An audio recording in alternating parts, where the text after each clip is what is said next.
നമസ്കാരം. CPM-ൽ നിന്ന് മാറി BJP-യിൽ ചേർന്നതിനുള്ള പ്രതികാരമായിരുന്നു മുഴപ്പിലങ്ങാട്ടെ എളമ്പിലായി BJP RSS പ്രവർത്തകൻ സൂരജിന്റെ കൊലപാതകം. കേസിൽ 9 പ്രതികൾ കുറ്റക്കാരെന്ന് കോടതി കണ്ടെത്തിയിരിക്കുകയാണ്. തലശ്ശേരി ജില്ലാ സെഷൻസ് ജഡ്ജി KT നിസാർ അഹമ്മദാണ് വിധി പറഞ്ഞത്. CPM പ്രവർത്തകനായ സൂരജ് BJP-യിൽ ചേർന്നതിന്റെ വിരോധം മൂലം കൊലപ്പെടുത്തിയെന്നാണ് കേസ്. 9 പ്രതികൾ കുറ്റവാളികളെന്ന് വിധിക്കുമ്പോൾ 10-ാം പ്രതി വെറുതെ വിട്ടു.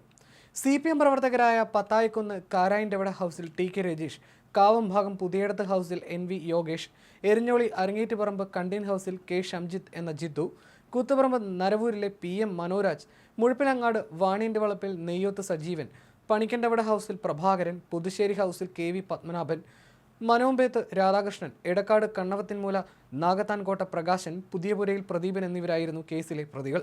28 സാക്ഷികളെ വിസ്തരിച്ചു, 51 രേഖകൾ ഹാജരാക്കി.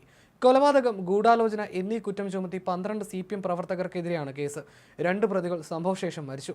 തുടക്കത്തിൽ 10 പേർക്കെതിരെയായിരുന്നു കേസ്.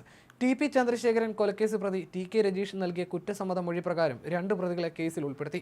രജീഷ്, മനോരാജ് എന്നിവരെ പ്രതികളാക്കി അനുബന്ധ കുറ്റപത്രം നൽകി. 2010-ൽ കേസ് വിചാരണയ്ക്ക് പരിഗണിച്ചെങ്കിലും സാക്ഷി വിസ്താരം തുടങ്ങിയില്ല.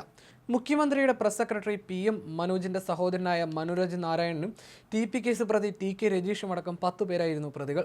സ്പെഷ്യൽ പ്രോസിക്യൂട്ടറെ നിയമിക്കണമെന്നാവശ്യപ്പെട്ട് സൂരജിന്റെ അമ്മ സതി ഹൈക്കോടതിയെ സമീപിച്ചതിനെ തുടർന്ന് കേസിൽ സ്പെഷ്യൽ പ്രോസിക്യൂട്ടറെ നിയമിച്ചു. പ്രോസിക്യൂഷന് വേണ്ടി special prosecutor advocate P Premarajan, പ്രതിഭാഗത്തിന് വേണ്ടി advocate CK Sreedharan, advocate NR Shanavas എന്നിവർ ഹാജരായി.